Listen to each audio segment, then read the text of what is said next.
Zdravím vás dámy, ide sa na ďalší týždeň, v júni snažíme sa precvičiť si hornú časť tela, chrbát a tuto by som povedala tieto naše podprsenkové laločiky, aby sme v plavkách lepšie vyzerali. Takže máme jedno z medzistanovíšť odpruženú plošinku, začíname prvé kolo, dáme si nohy do diagonály, do rozštekov, ideme do jemného podrepu a budeme robiť side to side.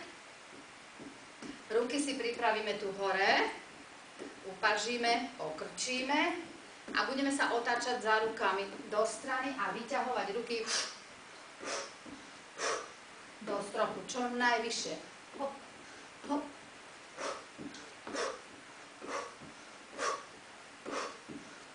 Výborne, prvé kolo. Druhé kolo, ostávaš na plošinke, ideš do hlbokého drepu.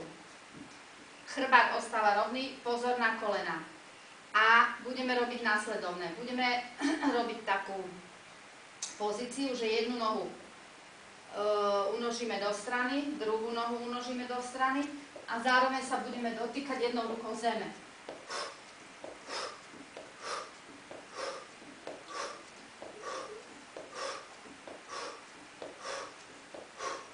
Výborne. A tretie kolečko, zase nožky do diagonály, ruky pokrčíme, dáme ich za hlavu, držíme ich stále takto upažené, pokrčené za hlavou, jemne pokrčené nohy, stiahnuté brucho a budeme sa ukláňať do strany a ťaháme koleno a lakeť spolu.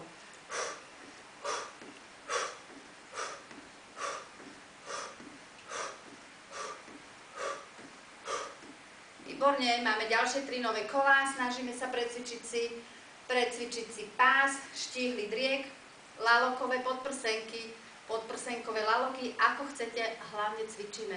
Ďakujem.